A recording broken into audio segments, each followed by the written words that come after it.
আসসালামু আলাইকুম। তো আজকে চলে আসলাম আমাদের কবুতরের ঘরে, মানে কবুতরের ফার্মে। তো আজকে কবুতরের ঘরে আসার পর দেখি এখানে কবুতরের মাশাআল্লাহ আমাদের শোকিং ব্ল্যাকটার বাচ্চা দিয়েছে। এখানে শোকিং ব্ল্যাক ফিমেল উপরে মেলটা উপরে, এখানে আরেকটা শোকিং এর বাচ্চা ডিম নিয়ে বসে আছে শোকিং ব্ল্যাক। এখানে আবার শোকিং রেড এবং ব্ল্যাক, ফুল ব্ল্যাক আর কি। তো ওইটা এরকম ডিম দিবে, তার জন্য এখানে বসে আছে, ডিম দিবে কিছুদিনের মধ্যে। এখানে আবার হোয়াইট একটা আছে, সিলভার ব্ল্যাক একটা আছে, আলাদা একটা আছে। আবার এখানে যে টাইগার কবুতরটি ছিল ওইটাও ডিম দিয়েছে, কিছুদিন বাচ্চা ফুটবে। এখানে আমাদের সিরাজ যে কবুতর বাচ্চা যে ছিল, মানে কালো সিরাজ, ওইটাও দুইটা বাচ্চা দিয়েছে মাশাআল্লাহ, দেখতে পাচ্ছেন মাশাআল্লাহ। এখানে আবার আমাদের হোয়াইট হাউস ফ্রিজিয়াম যেটা আছে ওইগুলা দুইটা বাচ্চা দিয়েছে। এখানে অনেকটাই বড় হয়ে গেছে তারা আগের থেকেই। তো এখানে আবার দেখতে পাচ্ছেন কিছু খালি আছে, বাচ্চা দিবে কিছুদিন পর। এখানে কবুতরগুলো যারা আছে আবার এখানে হাউস ফ্রিজিয়ান আর একটা ডিম দিয়েছে। এখানে রেড কবুতরটির রেড শৌখিন ছিল, এখানে তারাও দুইটা করে বাচ্চা দিয়েছে। এখানে আবার ব্ল্যাক একটা বাংলা ছিল, বাংলা কবুতর বলে,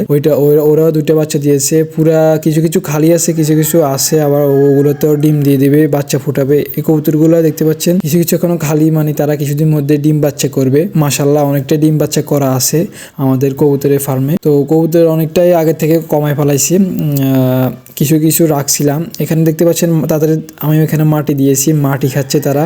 মাটি তাদের অনেক পছন্দ নাকি। এখানে আবার আমাদের এই মুরগিগুলো একটা শয়তানি কারবার করেছে তারা। এখানে আমি বস্তার ভিতর থেকে আমি আধার দিয়েছিলাম, আধারের বস্তার ভিতরে তারা ঢুকে তারা আধার খাচ্ছিল। তা বস্তাটি গুছিয়ে নিয়েছি। এখানে আমার হাতে যে কবুতরটি দেখতে পাচ্ছেন এটা হচ্ছে শৌখিন। তো এই শৌখিনটা আমি ধরে নিয়েছি, ধরে একটু আদর করে দিয়েছিলাম, এই আর কি। তো আজকের ভিডিও এতটুকুই। সবাই ভালো থাকবেন। আসসালামু আলাইকুম।